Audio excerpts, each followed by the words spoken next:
Welcome to NP Launchpad, presented by Fitzgerald Health Education Associates, the podcast created for newly graduated nurse practitioners navigating the transition from school to clinical practice.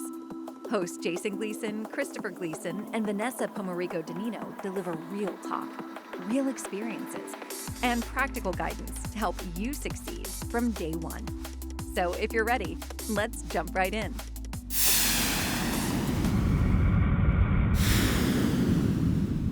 Hey friend, this is Christopher tuning in with you from Big Sky Country. I'm joined by my colleagues, Vanessa and Jason. This week, we dive into malpractice insurance demystified. Important to note that the information we provide as your friend is not a substitute for legal advice. If you need that, please reach out to your professionals in your community. All right. So Vanessa, how was your week this week? Not so bad. How about yourself? Not bad. Busy, but not bad. Between school and everything else, busy. How was yours, Jason? Well, it was going pretty good until I got a notice I'm getting sued. That's never good. I'm getting sued for being part of the most amazing podcast on the planet because the two of you. Really. For real, I am. I don't know if there's Vanessa. malpractice coverage for that. There's no malpractice coverage for you two being so awesome. I'll tell you that right now. The corniness can go away now. Thanks. Come on. All right. So, V, what is your understanding of malpractice insurance that focuses on occurrences versus claims made? What are you really buying?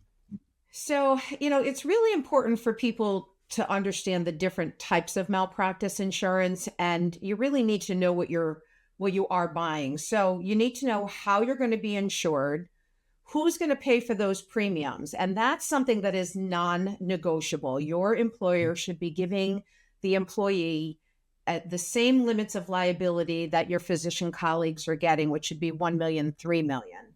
And then we need to talk about the self-insurance coverage. So there's lots of other insurance companies out there. One of them is NSO. I don't have any financial affiliation with them, but there's several other ones. But if you're doing any kind of work outside of your job, like for example, with me, I carry a separate coverage that will cover me if, God forbid, I should get sued, but it covers me for all of my consulting work.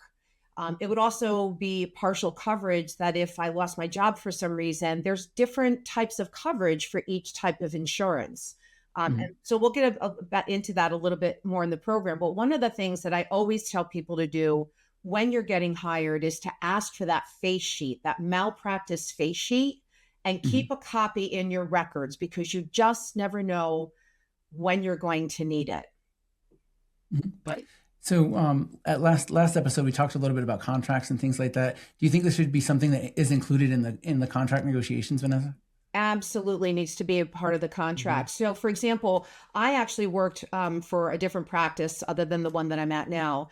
And when I was there, the doc started getting, a little bit greedy and said he wasn't going to cover my malpractice anymore, but he understood that I could get a much cheaper malpractice on my own. And I told him that wasn't going to happen, that the malpractice insurance that I carry as a supplemental policy is exactly that. It's a supplemental policy, and it's not, doesn't cover the same things that the practice covers. And again, if they're going to cover the physicians in the practice, why would they not cover the nurse practitioners? So my advice to the listeners out there is that while you're in the negotiation process, this is a non-negotiable fact that they need to cover your malpractice, and it has to have the kind of malpractice coverage, the claims made coverage that has tail when you leave. So tail coverage, what it does is it covers for any claims that are filed when the policy is active. And then you need that tail coverage when you leave.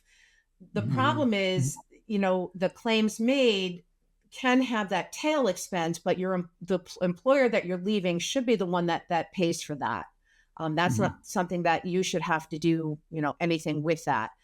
Conversely, when you give your notice, many practices will hold you to the full notice. And we had talked about that in one of our previous podcasts. But when you give notice, they may escort you to the door that day because they don't want you to take your patient panel with you. But then you have to inquire about the malpractice coverage after you leave. Mm-hmm. Okay. Makes sense. Jason, what are your thoughts on that? I love this topic because I thankfully have never had a lawsuit against myself for over 20 years of practice as an NP. Thank goodness. But, we have listeners out there that I think are maybe facing that right now. And I cannot imagine the emotional toll, the financial toll that would take on somebody. Unless you live through it, I don't think any of us could understand that. And I don't personally know anybody that's had to go through a lawsuit, but I've heard of some colleagues that have, and it's devastating for them. Do either of you, I'd be curious, like, what advice do you give to one of your colleagues that comes up to you and says, gosh, I have this lawsuit going on. What should I do, emotionally to get through this? How do I find strength to get up every day and get through this and live my life and come back to a profession that I love and enjoy? Any advice that you give somebody that you've told colleagues in the past? I think the biggest advice is, seek the support of your friends, seek the support of your family, because you're going to need that core group. But also, if it's becoming overwhelming for you, then obviously seek professional counseling services, anything like that to help you kind of get through those moments. Yeah. V, what do you think?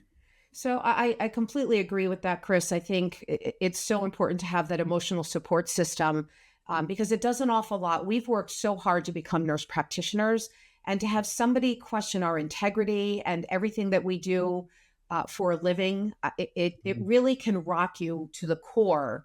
To be sued by somebody. So, I will share a story that happened to me when I was a staff nurse, there was a patient that I was working night shift, and that was back in the days when we used to give Seconal for sleep. And the patient accused me of forcing a Seconal down her throat. And I was so mortified. She actually, the first I knew about it, and she had been giving me a hard time every time I was taking care of her, and I took care of her for her whole hospitalization. And the next thing you know, I got a letter from the Department of Public Health, and I was being called into question, and I had to go before the attorney, the state's attorney. And I didn't sleep. I was terrified. And thank God we had a wonderful attorney at Yale who, said, she told me what to wear, how to dress, and that kind of thing. And she was absolutely wonderful. And she really helped me because the emotional aspect of it, I was still able to work. It was just an accusation. And unfortunately, what people need to understand is that anytime a patient sends an accusation or a complaint, everything has to be investigated. It did not help that the attorney that was representing me had just won a really big case against the state's attorney that was going to be questioning me. So, she had prepared me on the way up there, but emotionally, I have to say it was really awful because you start questioning everything. Let's face it, mistakes can happen, but if anybody knows me, they know, first of all, I would never force, if you're sleeping, why am I going to give you a sleeping pill? So there were so many holes in this woman's story, and it all came out in the hearing, which I was very happy about. And there was nothing ever held against my license, but you always walk away wondering, is that going to happen again? When is that shoe going to drop? Since then, I've made it, really a part of my cause and my passion to reach out to nurse practitioners that I know who are going through this, just to give them some of that moral support. And I do know I've actually known several nurse practitioners that have gotten sued, in the course of their entire career. And it's very disheartening, not just emotionally, but financially as well. Because if you do get sued and your license is suspended, you can't work as a nurse practitioner. And so some of them had to go back to being a staff nurse. Some of them couldn't get a job as a staff nurse because they'd been a nurse practitioner for too long. So really that support is really going to mean a lot. And if you know somebody that's going through it, just reach out to them, send them a card, send them a text, send them a gift card for groceries, and just, put it in a card and send it off in the mail to them. Send it anonymously because they're having loss of wages. And that's one of the other reasons why you want to have that supplemental policy, because many of the other policies don't give you a little bit of a stipend to kind of live on.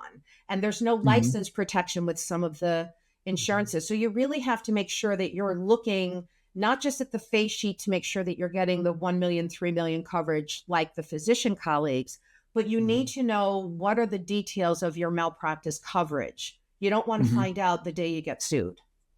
right Absolutely, now. absolutely. And as you mentioned, they have to investigate everything. I guess one of the things experiences that I've had over the years, when I was initially a new nurse practitioner out there, I think in my first 5 years of practice, and I was devastated. It wasn't a lawsuit, but a report to the board of nursing. And that's just as intense, right? Because your license is on the line. And I remember it was a Friday and getting this letter in the mail from the state board of nursing. And you open up this letter and it says, a complaint has been made against you that could result in the revocation of your license. I mean, that heavy chain letter that they send everybody. It's like, it's a Friday afternoon. You can't call anybody to find out what this is about. You have to wait until Monday.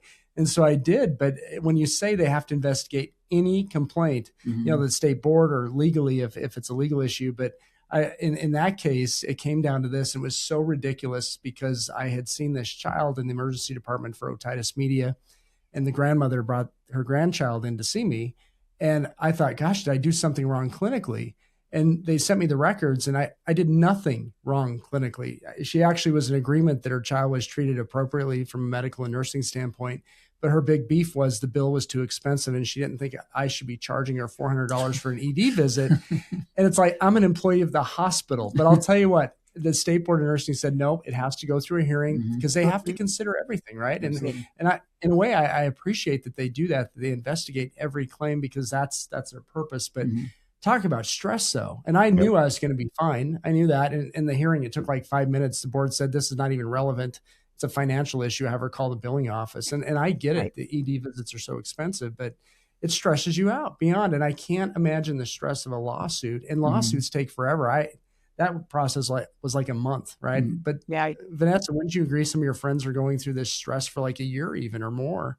Yeah. So the people that I know, not just in my state, but, elsewhere, they've been going through this for well over a year. And wow. You can't do anything. You're really kind of in a limbo because you've lost your license, you lose your hospital privileges, and now you're thinking. And some of these people are they hold the benefits for their family, or they are the breadwinners, or they're single parents. They've got kids that they have to support, or parents that they have to support, and so it really does an awful lot to the psyche. So really, just reach out to them, send them what you can, because again, they're not making the kind of money that they're making. And some of them, and depending on the state you live, they may not be eligible for getting unemployment.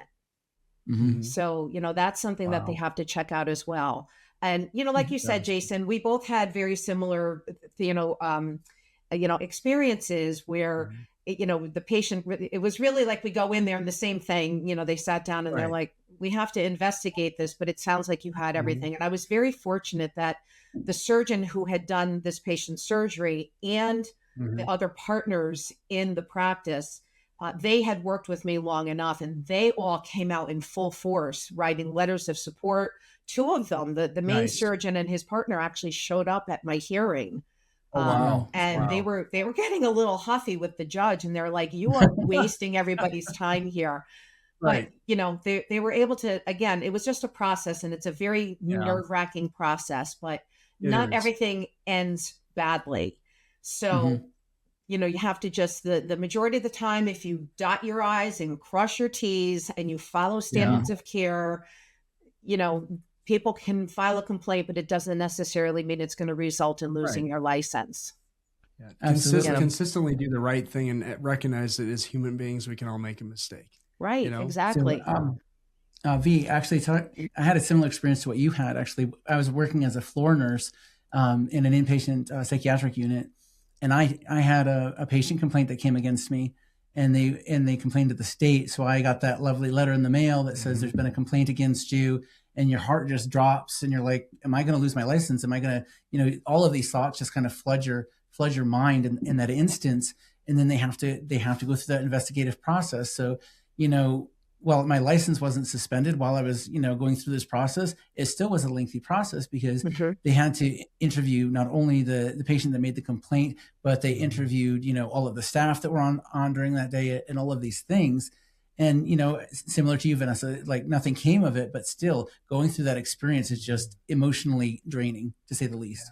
Yeah. So that said, we can connect with our listeners out there that are going through this right now. We can connect with you and empathize with you and honestly, we are there for you. And more importantly, your close friends are there for you as well. So reach out to them. Right. Absolutely. Absolutely. Give them that support.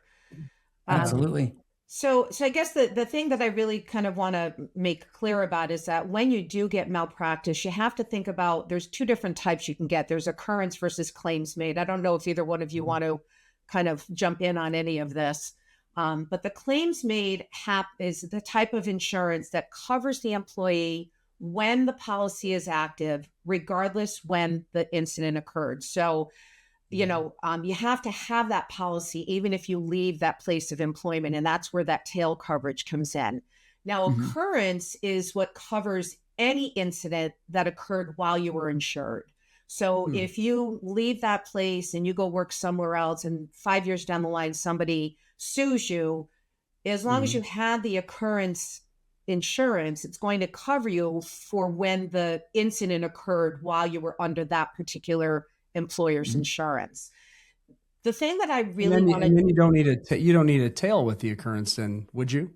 You don't, but when you leave the practice, you always want to make sure that you have that tail. It's advisable to have that tail coverage when you leave. That's why claims made is a little bit better to have. Okay. But I want our listeners to understand that when you get sued, again, not everything ends up, in a bad, with a bad ending. But when people sue for malpractice, what they're looking for is that they have to prove that the nurse practitioner used what they called reasonable and ordinary care, skill, and diligence that any other nurse practitioner would use in a similar type of practice. So, those are things like, if you missed a diagnosis, if you had a patient that maybe they were having abdominal pain and you did a CAT scan and then you failed to refer the patient, that's malpractice. Inappropriate medication prescribing or adjusting the medication. So I'll give you a good example. I had a patient very recently that came in to see me, and she was clearly in a serotonin syndrome. And she had gotten a therapist, a psychiatric nurse practitioner, on one of those, those hers kind of things that they're advertising on TV all the time now. I don't know, they have one for him and they have one for hers. And they started her on 100 milligrams of sertraline.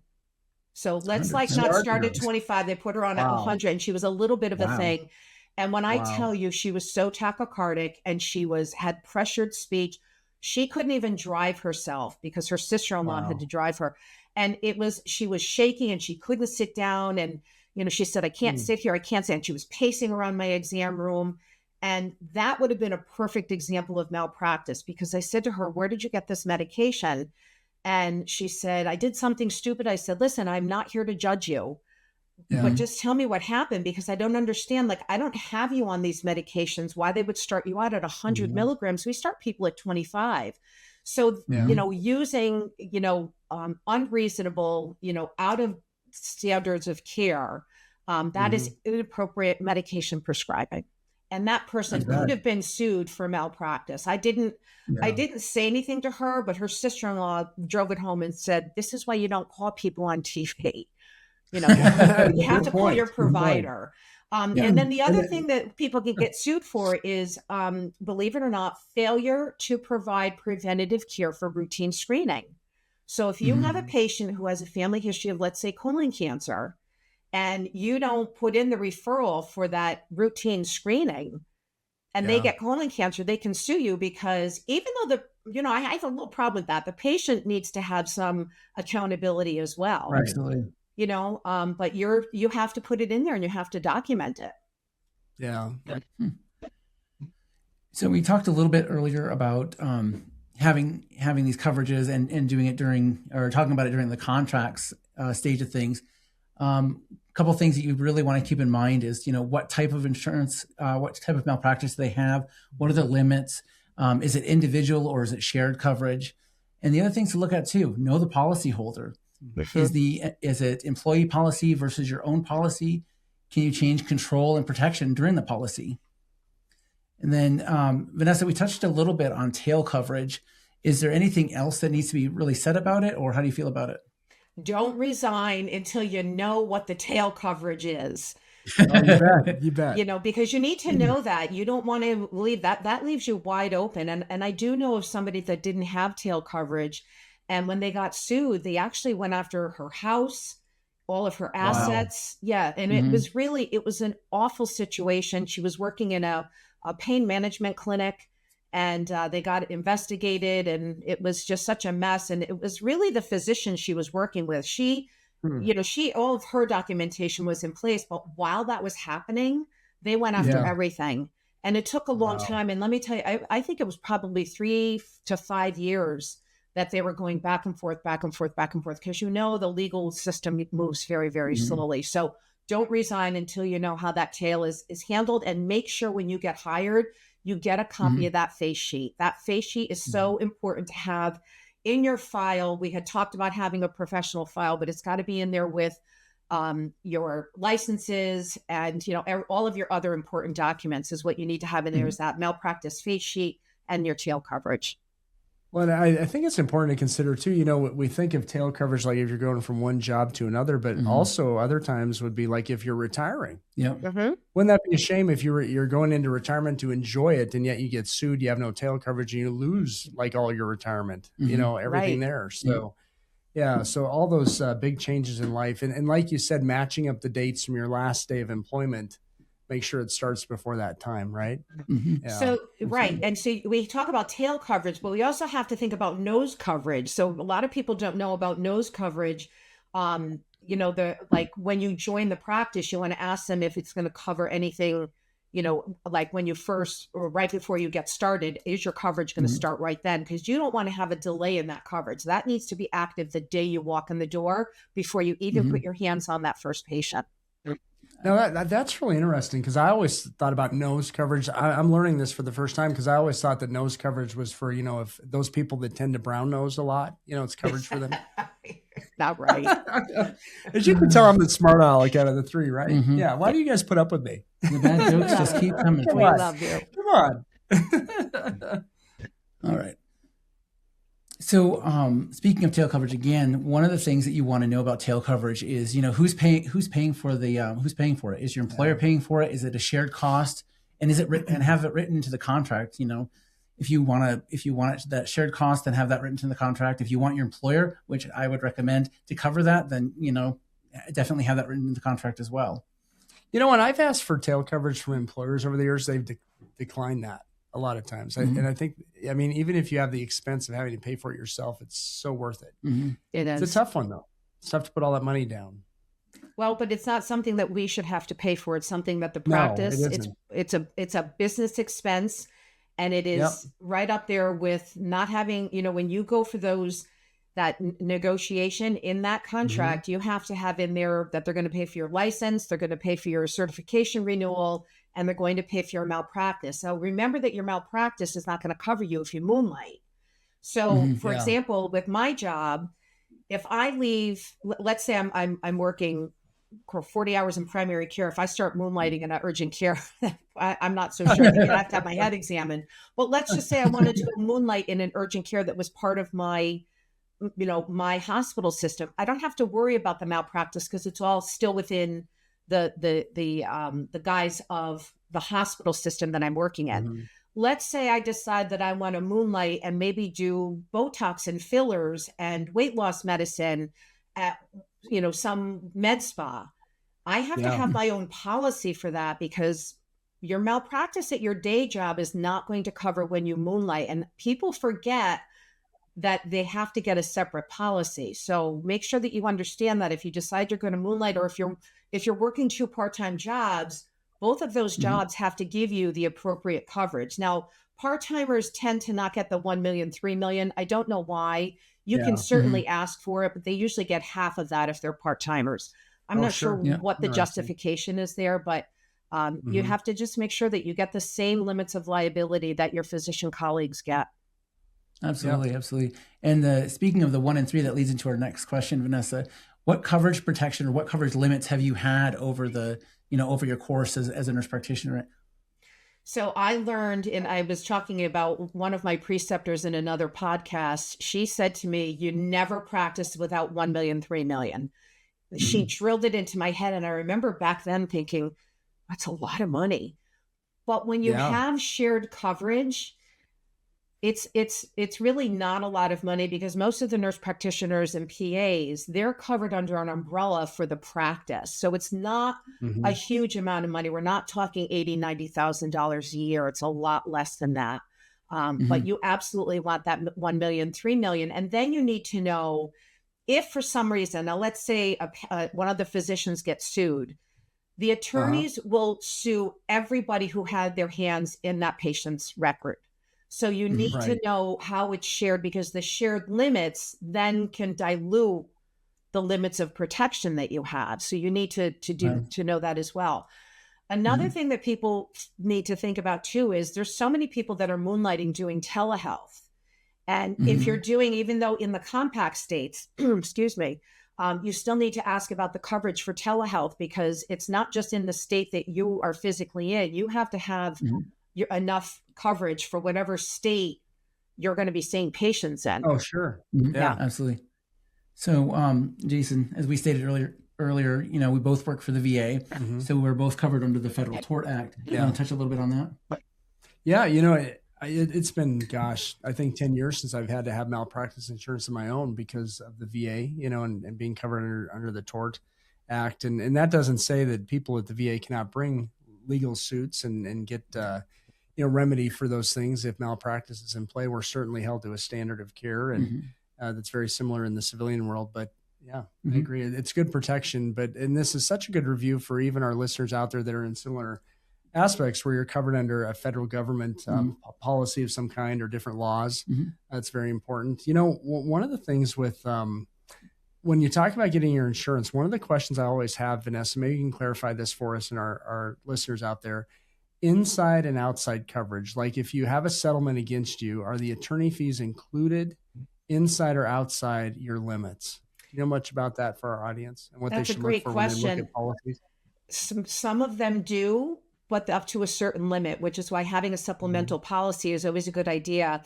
I always encourage people to take a look, and we'll have some of the references or the resources for the listeners, but you really want to compare and contrast the different insurances that you have. And it's a myth that people will get sued, are more likely to get sued if an attorney finds out that the person carries a supplemental policy. I hear that all the time. Oh, right. And that right. really is a myth. I mean, what are they going to go after? A little $3,000 policy? Yeah. No, I mean, they can try. I mean, it is what it is, but as far as I'm concerned, you can't have too much coverage. No. Absolutely. And I think, it's important to stress too, we talked about a little bit about the Federal Tort Act and that we're covered underneath it, but it's always important, or you can always carry a supplemental policy as well, which, V touched on earlier, and that can, help you in the long run, especially if things aren't covered under the Tort Act for whatever reason, or if you're out of work for, an extended period of time during investigations, things like that, that supplemental coverage can come in handy for that. I think another thing to consider too that's so important is your type of practice. Like obviously primary care is going to be a lot cheaper for insurance, and maybe you can carry a lower amount versus it, like if you're doing OB or nurse midwife, nurse midwife. I had a good friend that was a family physician, and he said that many of his colleagues that did OB, they delivered babies, and then they also provided family practice care for families. They had to drop the OB part because the insurance rates were too high, and the same thing for nurse midwives out there. So I think it depends on what kind of practice you're in as well, which will determine your coverage. Absolutely. That is so true. And I was actually working with the gynecologist when I got out of school. She just did office gynecology and she was doing surgeries, but it was also at a time when some of the OBGYNs were not delivering just for that reason, because the malpractice had gotten so high. And she said something really, really interesting to me. She said, I realized I had to do X number of surgeries in order to cover my malpractice. And I didn't want to have to look at a patient and go, it's the end of the year, I got to cover my malpractice. And she said right then and there, she realized she needed to stop doing OB. Is enough, which is awful. Sad. It's really sad. Yeah. It is, but we live in a very litigious society. I hate to say it, but people sue at the drop of a hat. They do. Absolutely.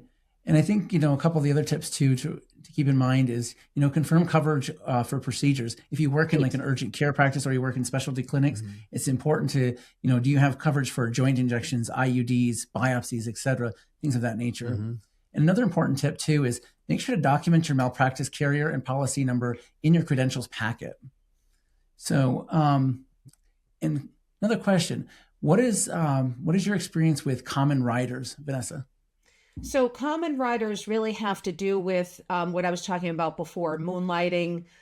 Sometimes they cover license protection so that, that helps sometimes when you have to go with your defense costs. But again, there's a cap on that. So you have to really look at that and make sure that, your assets are not, are not going to be, your personal assets are not going to be called in there.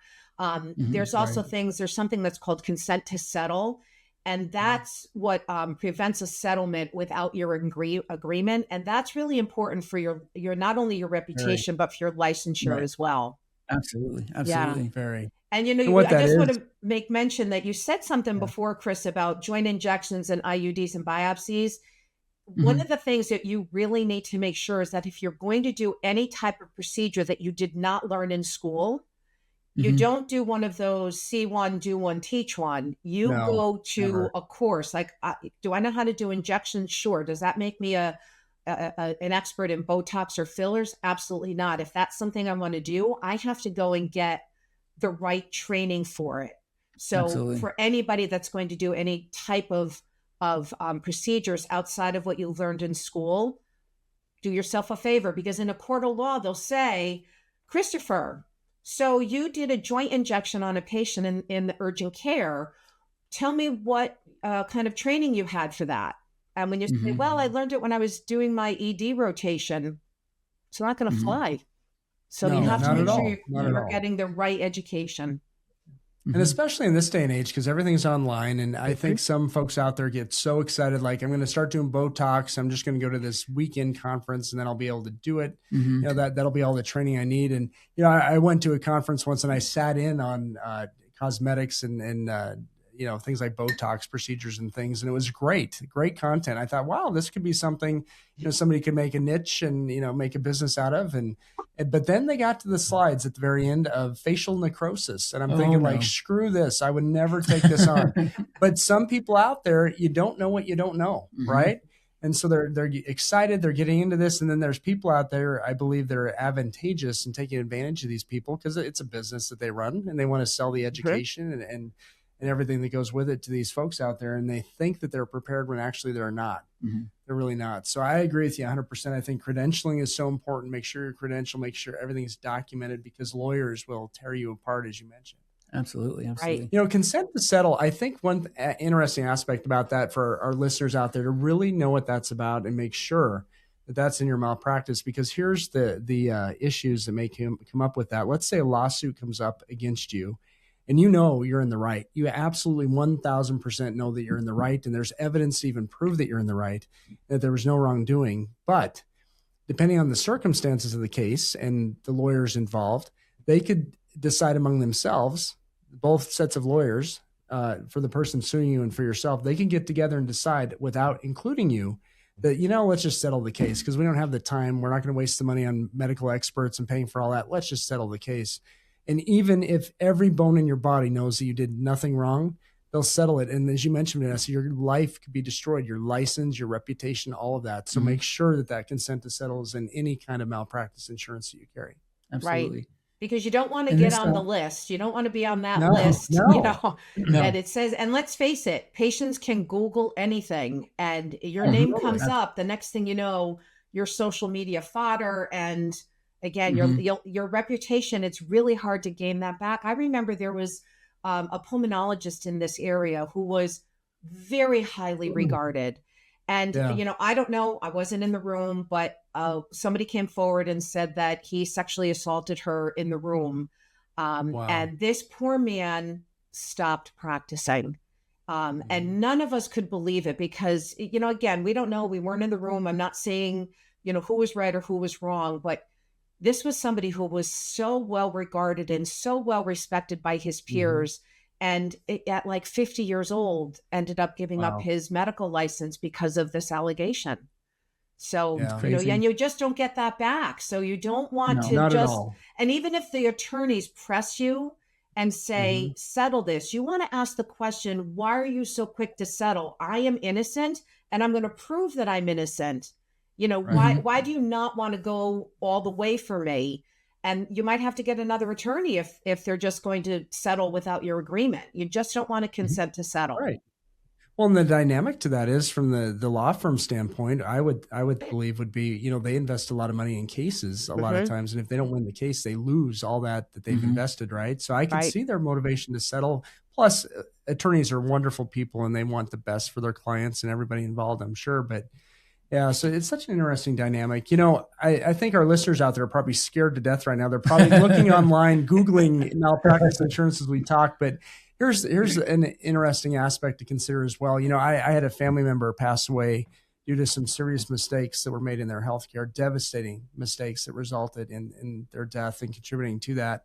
And the attorneys that I worked with, and trust me, as a healthcare provider myself, I do not bring a case light-handedly at all. It took a lot of decision making, but I'll never forget the attorney told me, we only accept we and other attorneys only accept about 3 to 5% of cases that are brought to our attention because most of them have big issues with them where there's no way that they can prove that there was malpractice or they're frivolous in nature. So when a case comes, there's a lot of evidence there because a law firm is not going to invest the time and resources into a case that is not going to go anywhere. So so that should give many providers out there, some comfort in knowing that, everybody that wants to bring a case against you, a lot of attorneys' offices will say, nope, this is not legitimate or it's not enough, to have a case there. So about 5% of cases that they take on. And every law firm is different. Other law firms might take on more. So going back to some tips for our listeners, Vanessa talked about this a little earlier, the importance of cyber coverage if you're doing any sort of telehealth medicine, if you're handling sensitive patient data via telehealth, things of that nature. The other thing we touched on a little bit is about moonlighting and a moonlighting rider. And what that means is that this is going to cover if you're moonlighting, if you're working that full-time job and you're covered by your office at that full-time job, but you decided, as Vanessa stated earlier, you want to work in an urgent care, on the weekends or whatever, make sure that you have that rider that's going to cover you for that moonlight position because your weekly job or your regular job may not cover anything for any sort of moonlighting. Right. So one of the other things that's important too is know how to report incidents. Late reporting can create headaches later. So we've got some resources that we're going to actually list here. Starting off with the American Association of Nurse Practitioners, the professional liability insurance. That's what I was referring to earlier, V. Yeah. And then, this is NSO, which is one of the ones that Vanessa touched on earlier. Again, we have no financial connections to any of these people. So next up, we have fact or fiction, one of our favorite parts of the show. So occurrence policies typically cover incidents that happened during the policy period, even if the claim is later. Wait, let's hold the fort here. Let's just slow down a minute because you know what? We do this fact and fiction stuff during every episode, but we're not giving out any prizes. Do we get a prize if we get this right? No. Oh, I tried, V. Sorry. All right, go on. We need to talk to the higher ups about that. We should get prizes and little buzzers. Yep. I want a buzzer and a prize. We need to raid the gift closet. That's right. Give me a mug at least, something. Yeah. I'm just going to get you guys stickers. That's right. I'm going to get you guys stickers. I'll get you gold stars to give you. Gold stars. We're going back to elementary school. All right, now. there we go. That's right. All right, carry on, Chris. Sorry, Let's Christopher. No, not at all. Come on, let's hear it. All right, so next question. Occurrence policies typically cover incidents that happened during the policy period, even if the claim is later. V, what's your take on that? Yes, because it covers any occurrence while the nurse practitioner was insured. Excellent. Right. All right. Next question. Tail coverage is irrelevant if you have claims made coverage. Jason? Tail coverage is irrelevant if you have claims made coverage. You still should have tail coverage. You need tail coverage. Absolutely. It's vital. You've got to have it. Yep. Yes. You And don't nose quit that coverage. job Don't until forget you your know nose. it. Don't quit your job and don't be brown nosing because you're going to need some nose coverage. Right? All right. All right. So V, consent to settle clauses can affect how lawsuits are resolved. True. Fact or fiction? Yeah, true. Absolutely. All right. Jason, higher policy limits automatically mean better coverage in every situation. No, don't be paying high prices for coverage without really doing a deep dive in, because often they're overpriced and they don't include a lot of stuff that you need that others may have. But So compare the do your homework. policies. Yeah, do your Compare homework them. and compare Compare them. them. So, why is it that one of the other companies is cheaper than another company? Look item by item to see what is it that they're covering, what is it that they're not covering. And honestly, don't cheap out on it. I remember the first time I had to write that check for $2,700 of my own policy, and every year it goes up, but you know what? It's insurance. It's like driving your car without insurance. You just don't want to take that chance. No, not at all. True. Not at all. So next up is one of our other favorite parts of the show. It's the Launchpad mailbox, where we answer your questions that you've emailed in. And our email address is nplaunchpad@fhea.com. So that's nplaunchpad@fhea.com. So first question is, does your contract have tail coverage? And if not, can you add it after the fact? And V, what's your take on that? So you cannot add it after the fact. You need to know when you walk in the door, when you have that initial interview and you're talking about malpractice, you need to know right then and there. And you want to ask them, even though, you're just starting the job and you're not thinking about leaving, but upon termination, what type of tail coverage do they offer?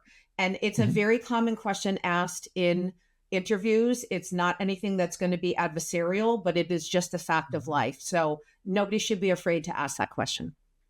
Well, and I think at the end of the interview, in your job interview, when they ask that awkward, do you have any questions for us? And these kind of elements come up, I think they would appreciate it if you ask these kind of questions, because it knows you're critically thinking, and that tells them a lot about you. And that might raise your prospects of getting the job, even if you ask intelligent questions like this. So, yeah, I agree. That's excellent.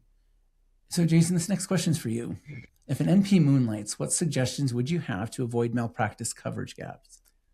Everything we've been talking about, I think the dates are so important. They line up from day one that you would moonlight anywhere. Because I think there's this thought out there, well, it's just moonlighting. I'm just going to pick up a shift here and there. I really don't need insurance. But absolutely have the coverage in place from day one. And like you said, Vanessa, I made fun of nose insurance, but actually, or nose coverage is part of your policy. But I think it's so important from day one, and don't blow that off, because that's where they get you, and include that tail in your moonlight coverage too. And I think one of the important factors too is to know your retroactive date. So your retroactive date it should be your date of hire. It should be your retroactive date, but that's the date that your coverage starts. So make sure that you know that. Yeah, that's very important. It's really good. So these are just a couple of take-home tips for you. So you need to confirm whether your policy is occurrence or claims made. We've touched on that a lot throughout the program. And also clarify tail coverage, who pays for it, when it triggers, and what it covers. Know what coverage you have today and what happens the day you leave. And we touched on that too. That's the tail or the nose coverage. All right. So what's your take home? What's your homework for the week? So confirm your policy type and whether a trail is covered in your contract. That's for all our NP colleagues out there. Thanks so much for your time. It's been an honor for all three of us to connect with you during our show this week. So can you please do us a favor? These simple actions will help us grow this podcast, broaden its reach so all of us can help and support more of our NP colleagues and friends across the country and around the world. It's easy. Please drop a 5-star rating, hit follow, tap subscribe, and most importantly, share this podcast with your colleagues, family, and friends so we can continue to build a community of friends looking out for, supporting, and strengthening each other. That's what it's about. That's As right. we sign off, stay tuned for our next episode. Focus on one of the most important part of your practice, your very first clinical day as a full-fledged NP. Have a great day, friends. And again, thank you for tuning in. See you later. Bye now. You've been listening to NP Launchpad, presented by Fitzgerald Health Education Associates. Like, subscribe, and share. And for more tools to power your NP career, visit FHEA.com.